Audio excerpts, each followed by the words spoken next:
हम लोग पढ़ेंगे लिमिटेशन ऑफ डायमेंशनल एनालिसिस। पिछले क्लास में हम लोग डायमेंशन का यूज पढ़ रहे थे और समाप्त हो चुका था। 3 यूज हम लोग पढ़े थे। पहला यूज था डायमेंशन का कि किसी इक्वेशन को चेक करने का, दूसरा था कि बहुत सारा आप रिलेशन निकाल पाते थे, और तीसरा एक सिस्टम से दूसरा सिस्टम में आप कन्वर्ट कर पाते थे। ये तो डायमेंशन का यूज था। लेकिन डायमेंशन में कुछ लिमिटेशंस भी हैं, कुछ सीमाएं हैं। जैसे कि आप समझिए कि मान लिया जाए एक दरोगा है, तो जो दरोगा है उसको तो बहुत सारा पावर भी मिला हुआ है, लेकिन उस पावर के साथ साथ उसे कुछ लिमिटेशंस हैं, कुछ सीमाएं हैं, कुछ तय कर दिया गया है कि आप क्या नहीं कर सकते।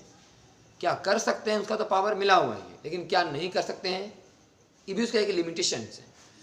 उसी तरीक़ा से डायमेंशन का हम लोग यूज तो बहुत किए, 2-3 यूज पढ़े उससे फ़ायदा में आया, डायमेंशन से भाई सब फ़ायदा हुआ, लेकिन कुछ उसके लिमिटेशंस भी हैं, कुछ उसकी सीमाएं भी हैं। डायमेंशन क्या क्या नहीं कर पाता है उसके बारे में हम लोग तो लिमिटेशंस क्या क्या हैं जरा इसके बारे में देखें। जैसे कि कुछ फार्मूला है v = u + at, s = ut + ½ at², v² = u² + 2s। इस जो फॉर्मूला है फिजिक्स का, इसमें क्या है, फिजिकल क्वांटिटी का एडिशन हो रहा है और सब्सट्रैक्शन हो रहा है, मतलब यहाँ तो एडिशन हो रहा है। तो ऐसा फार्मूला हम लोग डायमेंशन से कभी प्रूफ नहीं कर सकते। हम लोग जो फार्मूला डायमेंशन से प्रूफ किए थे, क्या प्रूफ किए थे, F = kmv²/r, acceleration = kv²/r, time period = k√L/g, F = k∗vr। ऐसा फॉर्मूला प्रूफ किए थे डायमेंशन का यूज नंबर 2 में, आप देखिएगा। लेकिन ऐसा फॉर्मूला कहीं प्रूफ नहीं किए कि v = u + at, s = ut + ½ at² और v² = u² + 2as, कभी नहीं प्रूफ किए। कहने का मतलब ये है कि डायमेंशन से वो सभी फिजिक्स का इक्वेशन, वे सभी फिजिक्स का फॉर्मूला प्रूफ नहीं किया जा सकता जिसमें एडिशन और सब्सट्रैक्शन वाली बात हो। जिस फॉर्मूला में एडिशन आ जाए, सब्सट्रैक्शन आ जाए, ऐसा फॉर्मूला डायमेंशन कहीं प्रूफ नहीं कर पाएगा। ये डायमेंशन का लिमिटेशंस है। तो पहला लिमिटेशन तो आपको समझ में आ गया कि डायमेंशनल एनालिसिस के मदद से, बीमीय विश्लेषण के मदद से हम वो सभी फार्मूला नहीं प्रूफ कर सकते जिसमें फिजिकल क्वांटिटी का एडिशन हो और फिजिकल क्वांटिटी का सब्सट्रैक्शन हो। यह लिमिटेशन नंबर फर्स्ट। तो लिमिटेशन नंबर ही फर्स्ट हुआ। दूसरा है कि डायमेंशन की सहायता से सिर्फ हम वही फार्मूला प्रूफ कर सकते हैं जिसमें फिजिकल क्वांटिटी का मल्टीप्लिकेशन हो और डिवीजन हो। इसको मिटा रहे हैं, ऐसा फॉर्मूला हम लोग प्रूफ नहीं कर सकते। यह लिमिटेशन नंबर फर्स्ट कि डायमेंशन की मदद से हम लोग वो सही फॉर्मूला प्रूफ नहीं कर सकते जिससे फिजिकल क्वांटिटी का एडिशन हो, सब्सट्रैक्शन हो। हम लोग प्रूफ कैसा कर सकते हैं, F = kmv²/r, ऐसा प्रूफ किए थे। हम लोग प्रूफ किए थे एक्सीलरेशन = kv²/r। हम लोग प्रूफ किए थे t = k√L/g। हम लोग प्रूफ किए थे F = k∗vr। इस फॉर्मूला जो भी प्रूफ किया गया था यूज नंबर 2 में, आप देख लीजिए इसमें फिजिकल क्वांटिटी का क्या हो रहा है, मल्टीप्लिकेशन हो रहा है या तो डिवीजन हो रहा है। तो दूसरा ये कहता है कि डायमेंशन की मदद से हम केवल वही फार्मूला प्रूफ कर सकते हैं, केवल और केवल वही फार्मूला प्रूफ कर सकते हैं जिसमें फिजिकल क्वांटिटी का मल्टीप्लिकेशन है और डिवीजन पर रिलेशन है। एडिशन और सब्सट्रैक्शन में रिलेशन वाले फार्मूला को हम लोग प्रूफ नहीं कर सकते। हम लोग केवल मल्टीप्लिकेशन और डिवीजन पर जो फार्मूला बेस्ड है उसको प्रूफ कर सकते हैं। ये दूसरा लिमिटेशन है। पहला क्या बताए कि डायमेंशन की मदद से वो सभी फार्मूला नहीं प्रूफ कर सकते जिसमें फिजिकल क्वांटिटी का एडिशन और सब्सट्रैक्शन है। दूसरा क्या है, केवल वही प्रूफ कर सकते हैं जिसमें फिजिकल क्वांटिटी का मल्टीप्लिकेशन और डिवीजन है। दूसरा हुआ। तीसरा कहता है कि डायमेंशन की मदद से हम लोग इस तरह का फार्मूला भी नहीं प्रूफ कर सकते जिसमें ट्रिग्नोमेट्री फंक्शन का बात आ जाए, जिसमें एक्सपोनेंशियल फंक्शन आ जाए, या जिसमें लॉगरिथमिक फंक्शन आ जाए। जो भी हम कुछ फार्मूला लिख रहे हैं फिजिक्स का, या आने वाले चैप्टर्स में, नेक्स्ट चैप्टर में, आगे वाले चैप्टर में सब फार्मूला आएगा। हम ही नहीं करें फार्मूला आपको याद करना, बस बता रहे हैं कि ऐसा कोई फार्मूला डायमेंशन की मदद से आप प्रूफ नहीं कर सकते जिसमें ट्रिग्नोमेट्रिक हो, एक्सपोनेंशियल हो, लॉगरिथम हो, ऐसा फॉर्मूला आप कभी डायमेंशन से प्रूफ नहीं कर सकते। ये लिमिटेशन है डायमेंशन के, क्योंकि साइन थीटा कॉस थीटा का डायमेंशन होता नहीं, एक्सपोनेंशियल का डायमेंशन होता नहीं, लॉगरिथम का डायमेंशन होता नहीं है, तो ऐसा फॉर्मूला हम लोग डायमेंशन से प्रूफ नहीं कर सकते। ये डायमेंशन का तीसरा लिमिटेशन है। और इनवर्स फंक्शन जैसे साइन इनवर्स, कॉस इनवर्स, ऐसा भी हम लोग फॉर्मूला डायमेंशन से प्रूफ नहीं कर सकते। तो कितने लिमिटेशन हुए हम लोग के? 3। चौथा लिमिटेशन है कि f इज इक्वल टू, आज प्रूफ किए थे kmv²/r। तो इस फॉर्मूला में जब प्रूफ किए थे तब फोर्स किस पर डिपेंड किया था? मास पर, वेलोसिटी पर और रेडियस पर। जब प्रूफ किए थे a बराबर kv²/r, एक्सेलेरेशन किस पर डिपेंड किया? v पर और r पर। जब प्रूफ किए थे t बराबर k√L/g, तो t किस पर डिपेंड किया? l पर और g पर। जब आप प्रूफ किए थे f बराबर k इटा वी आर, के किस पर डिपेंड किया था? इटा वी आर आर पर। मतलब कि f मैक्सिमम 3 चीज पर डिपेंड किया, m v r 3 क्वांटिटी पर, a डिपेंड कर रहा v और r 2 क्वांटिटी पर, t डिपेंड कर रहा l और g 2 क्वांटिटी पर, f डिपेंड कर रहा इटा v और r 3 क्वांटिटी पर। डायमेंशन की मदद से आप केवल वही फॉर्मूला प्रूफ कर सकते हैं, गुना और भाग वाला तो प्रूफ कर ही सकते हैं केवल, लेकिन उसमें भी लिमिटेशन है कि एक फिजिकल क्वांटिटी मैक्सिमम 3 ही पर डिपेंड करे। अगर 3 से ज़्यादा पर रहेगा तो फिर डायमेंशन फॉर्मूला निकाल नहीं पाएगा। अब डायमेंशन की मदद से आप फॉर्मूला निकाल नहीं सकते, रिलेशन निकाल नहीं सकते। ये आपका चौथा लिमिटेशन है।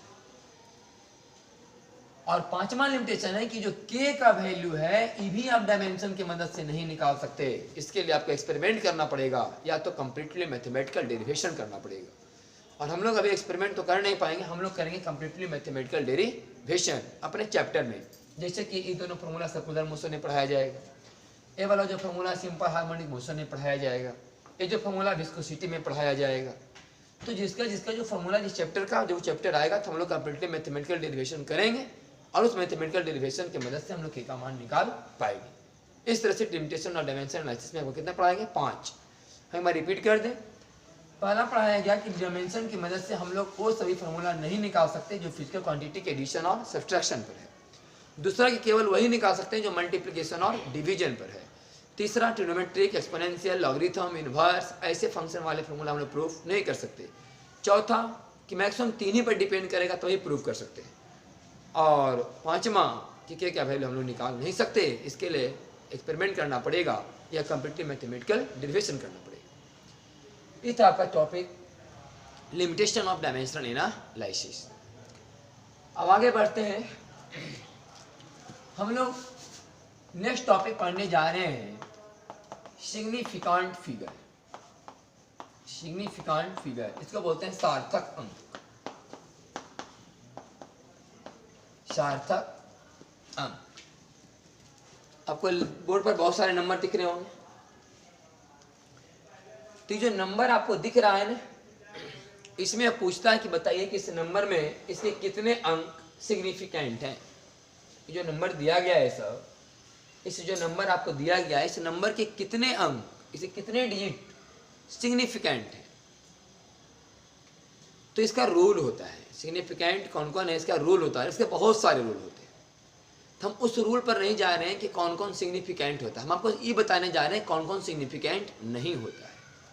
बात एक ही हो गया। या तो ये हम समझ लें कि कौन कौन अंक सिग्निफिकेंट में आएगा, या तो ये समझ लें कि कौन कौन अंक सिग्निफिकेंट में नहीं आएगा। हमको बताने जा रहे हैं कि कौन कौन जो अंक है सिग्निफिकेंट की गिनती में नहीं आएगा। तो रूल फर्स्ट सुनिए, कहता है कि अगर कोई नंबर, अगर कोई संख्या 1 से छोटा हो, मतलब स्टार्टिंग हो 0 ऐसे 2 3 1 ऐसे नहीं 0 तब 1 से छोटा होगा संख्या। कहता है कि अगर संख्या 1 से छोटा हो, अगर संख्या 1 से छोटा हो तो दशमलव के जस्ट बाद वाला 0 को कभी सिग्निफिकेंट में काउंट नहीं करना, उसको छोड़ देना है। पहला रूल कि अगर संख्या 1 से छोटा हो, मतलब 0 समथिंग से स्टार्ट हो, तो दशमलव के जस्ट बाद वाले 0 को कभी गिनती नहीं करना है, पहला रूल। दूसरा रूल कि अगर पावर पॉजिटिव हो या नेगेटिव हो, पावर को कभी काउंट नहीं करना, 10 to the power 5, 10 to the power -6, 10 to the power 8, 10 to the power -12, ऐसा कभी काउंट नहीं करना है, दूसरा रूल। तीसरा रूल कि यदि मतलब कि संख्या में दशमलव नहीं हो, अगर किसी नंबर में दशमलव ही नहीं हो संख्या में दशमलव नहीं हो, तब टर्मिनल जीरो, जो किनारे पर जीरो होंगे, उसको गिनती नहीं करना है। ये 3 पॉइंट आपको याद रहे। फिर से हम बोल देते हैं एक बार। पहला पॉइंट, यदि संख्या 1 से छोटा हो, मतलब 0 समथिंग से स्टार्ट हो, तो दशमलव के जस्ट बाद वाले जीरो काउंट नहीं करना है। पावर पॉजिटिव हो या नेगेटिव, इसे काउंट नहीं करना है। और अगर नंबर में दशमलव ही नहीं हो तो किनारे वाले जीरो कभी गिनती नहीं करना है। अब इसके आधार पर हम लोग देखते हैं कि इसका सिग्निफिकेंट फिगर कितना है। तो इसका सिग्निफिकेंट फिगर 2 है,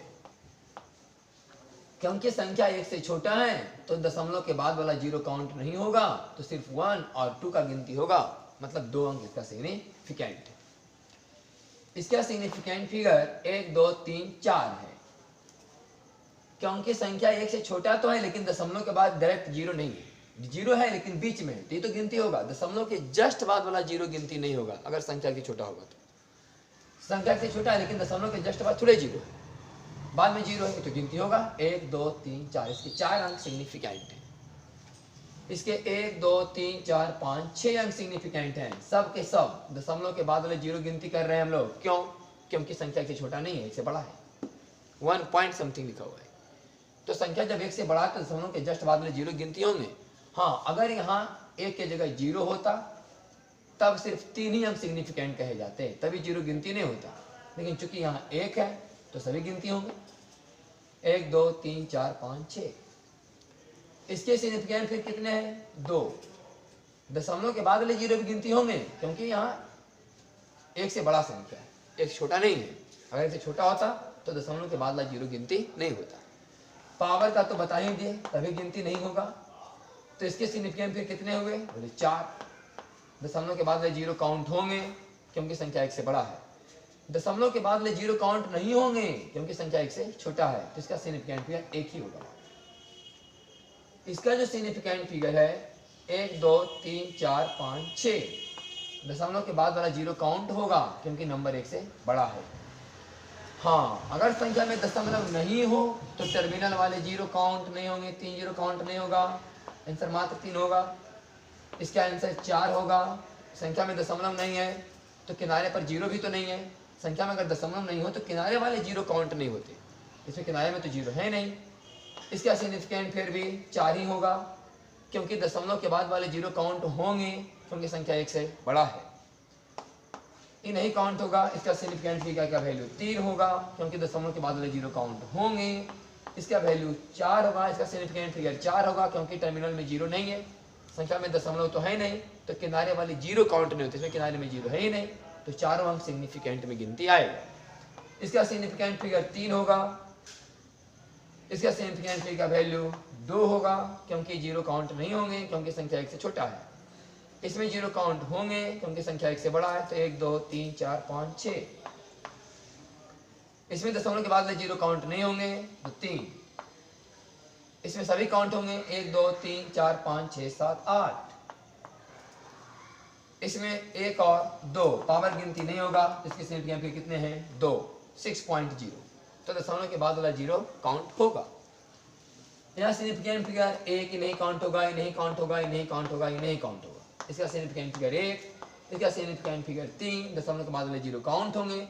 इसमें जीरो काउंट नहीं होंगे क्योंकि संख्या 1 से छोटा है, तो 1 2 3 4, इसका आंसर 4, और इसका आंसर 1 2 3 4 5 6 7 8।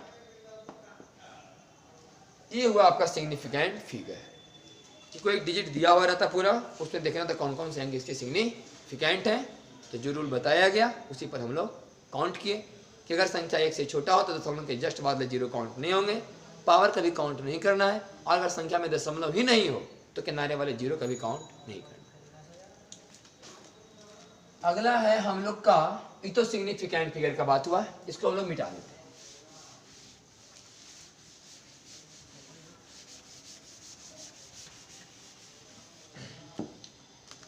दिक्कत होगा तो फिर से आप पीछे वीडियो को बैक करके देख सकते हैं। राउंडिंग ऑफ, राउंडिंग ऑफ का मतलब होता है पूर्णांकन। पूर्णांकन का मतलब सीधा सीधा समझिए, ऐसे पूर्णांकन हर एक तरह का होता है। जैसे कि मान लिया जाए किसी से आप 10,000 रुपये ले रहे हैं, तो मान लिया जाए कि किसी, या फिर ऐसे समझिए किसी को देना है 9,900, तो हम समझते हैं कि 9,900 का मतलब मोटा मोटी 10,000। कितना मार्जिन चला गया? 100। ये पूर्णांकन है। किसी वस्तु का दाम मान लें कि 23 रुपया 70 पैसा है, हम लोग ले लेते हैं 24 रुपया। ये भी क्या है? पूर्णांकन, मतलब उसको होल में कन्वर्ट कर देना, इसको बोलते हैं पूर्णांकन। तो एक बड़ा लेवल पर होता है तो बड़ा बड़ा संख्या का भी मार्जिन हो जाता है। जैसे बताया कि 9,900 को 10,000 कर रहे हैं, 23 रुपया 70 पैसा को हम लोग 24 रुपया बोल रहे हैं। लेकिन अगर एक बहुत छोटे लेवल पर पूर्णांकन करना हो तो बहुत सारे रूल हैं। जैसे हमारा ही बहुत सारा नंबर दिया हुआ है, हम इसको पूर्णांकन में कन्वर्ट करेंगे और हम दशमलव के 2 अंकों तक, दशमलव के बाद 2 अंकों तक लिखेंगे। दशमलव के बाद 2 अंकों तक हम लोग पूर्णांकन कर रहे हैं। मैंने लिखा हुआ है क्वेश्चन में कि दशमलव के 3 अंक तक लिखिए, दशमलव के बाद 4 अंक तक लिखिए, दशमलव के बाद 1 ही अंक तक लिखिए। ये मतलब मेंशन रहता है क्वेश्चन में। हम क्या मेंशन कर दिए कि दशमलव के बाद 2 अंक तक आप लिखिए। तो दशमलव के बाद 2 अंक छोड़ करके उसके आगे का देखिए। आप रूल समझ लीजिए, जितना अंक तक लिखना है दशमलव के बाद जितना अंक तक उसके आगे का देखिए। अगर जैसे हम बोले कि दशमलव के बाद 2 अंक तक लिखिए, आप इसको पूर्णांकन कीजिए, राउंडिंग ऑफ, तो उसके बाद का अंक देखेंगे। अगर उसके बाद का अंक 50 से ज़्यादा है, 50 से ज़्यादा है तो पीछे वाले को एक बढ़ा देंगे, और अगर 50 से कम है तो पीछे वाले को वहीं का वहीं छोड़ देंगे। जैसे अभी बोलेंगे दशमलव के बाद 2 अंक तक लिखिए, तो 2 अंक को छोड़ के आगे का देखिए, 2 आगे का अंक देखिए। अगर 50 से आगे, मैंने 50 से नहीं, 50 से ज़्यादा है तो पीछे वाले को बढ़ाइएगा। अगर 50 से कम है तो वहीं छोड़ देना है। अगर 50 है तो क्या करना है ये हम लोग बाद में देखेंगे। तो देखिए यहाँ पर 2 अंक तक लिखना है मैंने यहाँ तक। इसके बाद कितना लिखा हुआ है? 35। तो 35 तो 50 से छोटा है, इसका मतलब इसको यहीं छोड़ देंगे। आगे क्या लिखा हुआ है? 65। 65 तो 50 से ज़्यादा है तो इसको लिखेंगे 6.33, 2 को एक बढ़ा के लिखेंगे। यह 45 50 से कम है तो 7.81 ही रह जाएगा। यह 91 50 से ज़्यादा है तो 4.31 लिखाएगा, 0 एक बढ़ जाएगा। ये 54 है 50 से ज़्यादा है तो लिखाएगा 6.33। ये 53 है 50 से ज़्यादा है तो 7.22। ये 49 है 50 से कम है तो 2.32। क्या देखिए आप, 50 से ज़्यादा रहा तो पीछे वाले को एक बढ़ा दिए, 50 से कम रहा तो वहीं का वहीं छोड़ दिए। अब बात है कि 50 रहे तो क्या होगा? अगर 50 रहे तो फिर पीछे देखना है कि ऑड है कि इवन है, माने सम है कि विषम है। अगर पीछे इवन है माने सम है तो कुछ नहीं करना है और सही छोड़ देना है। लेकिन अगर पीछे ऑड है तो एक बढ़ा के लिखना है। 50 रहेगा तो, बाकी तो क्लियर समझ में आ गया कि 50 से ज़्यादा रहेगा तो एक बढ़ा लेना है, 50 से कम रहेगा तो वहीं छोड़ देना है। 50 रहे तो उसके पीछे देखना है कि ऑड है कि इवन है। अगर इवन है तो छोड़ देना, ऑड है तो एक बढ़ा के लिखना है। ये है आपका राउंडिंग ऑफ। इसको भी हम लोग हटा रहे हैं। अब एक क्वेश्चन है कि इसको जोड़िए, जैसे 1.712, 10.23 और 6.5 को जोड़िए। तो हम लोग जब इसको जोड़े तो आंसर है 18.442। लेकिन हम बोल रहे हैं कि आंसर गलत है। आप जोड़िएगा इसको तो इतना ही आएगा, लेकिन हम बोल रहे हैं कि आंसर गलत है। बोले आंसर कितना है? बोले 18.4। ये सही आंसर है। बोले ऐसे कैसे? इसका रूल सुनिए। जब आप दशमलव वाले अंकों को जोड़ते या घटाते हैं ना, तो जो आंसर आता है उसका रूल है कि आंसर में दशमलव के बाद उतना ही अंक होना चाहिए जितना कि आप जिन अंकों को जोड़ रहे हैं उसमें दशमलव के बाद जिसके पास सबसे कम अंक है। इसमें दशमलव के बाद क्या अंक है? बोले 3 अंक। इसमें क्या अंक है? 2 अंक। इसमें कितने अंक दशमलव के बाद? बोले 1 अंक। तो आंसर में कितना होना चाहिए दशमलव के बाद? 1 अंक, क्योंकि इसमें सबसे कम है। ये है जोड़ा घटाव का रूल कि अगर बहुत सारे आप अंक को जोड़ रहे हैं तो जो आंसर आएगा उस आंसर को या फॉलो करना होगा कि जिन जिन अंकों को जोड़ने से आया है उसमें से देख लीजिए आप पहले कि किसमें दशमलव के बाद सबसे कम अंक है। जिसमें सबसे कम अंक है उसी को ही फॉलो करेगा। इसमें दशमलव के बाद 1 अंक है, जिसमें 1 अंक तक हम लोग आंसर लिखेंगे। 18.4 सही आंसर है। 18.4 क्यों लिखा गया? क्योंकि आप 42 था। अगर ये 42 52 होता तो 4 को 5 लिखा जाता। ये हो गया राउंडिंग ऑफ। अगर ये 42 52 होता, 42 क्या होता? 52। अगर ये 42 52 होता तो 4 के बदले में यहाँ 5 लिखते, क्योंकि बताएं कि 50 से ज़्यादा रहेगा तो बढ़ेगा ही। तो 42 यहाँ पर 18.4 रहेगा। अब इसको गुना करने का रूल, ये तो जो घटाव का रूल। अब गुना किए हम लोग तो 3.23 में गुना के 10.845 आंसर आया इतना। हम बोल रहे हैं कि गलत है। बोले सही आंसर क्या है, तो सही आंसर 35.0 है। इसका रूल क्या है, इसमें कहता है कि आंसर, इसमें तो क्या देखे थे हम लोग, दशमलव के बाद अंक, जिसमें सबसे कम अंक उसको फॉलो करेगा। इसमें देखना है सिग्निफिकेंट फिगर, आप जिन अंकों को गुना के उसको देखिए, इसमें कितने सिग्निफिकेंट फिगर हैं, इसके 3 सिग्निफिकेंट फिगर हैं, इसके कितने सिग्निफिकेंट फिगर हैं, तो 5 सिग्निफिकेंट फिगर है। तो कम किसके हैं, इसके, तो आंसर के भी 3 ही सिग्निफिकेंट फिगर होने चाहिए। अगर ऐसे लिखेंगे तो सिग्निफिकेंट कितना हो जाएगा, 1 2 3 4 5 6 7 मैंने सिग्निफिकेंट फिगर है इसका, होना कितना चाहिए 3, क्योंकि इसके पास 3 ही है। तो 3 कैसे होगा, तो 35.0 तक लिखेंगे तभी तक 3 आएगा, अगर लिखेंगे तो और ज़्यादा आ जाएगा। अभी बोलो 0 ही क्यों लिखा है, अगर यहाँ भी देख लो, अगर ये 29 के जगह 59 होता तो 0 के बदले यहाँ 1 लिखा था, इसको बोलते हैं राउंडिंग ऑफ फिगर। तो ये गुना में रूल है कि आंसर के उतने ही सिग्निफिकेंट फिगर होने चाहिए जितने कि आप जिनको गुना कर इनमें जिनके पास सबसे कम सिग्निफिकेंट फिगर है। और जो घटा में क्या रूल है कि आंसर ये दशमलव के बाद उतने ही अंक होने चाहिए जितने कि जिनको आप जोड़ रहे हैं जिनके पास दशमलव के बाद सबसे कम अंक। तो इस तरह से हम देखें कुछ सिग्निफिकेंट फिगर, कुछ राउंडिंग ऑफ, कुछ जोड़ा घटाव का नियम, कुछ गुना और भाग का नियम।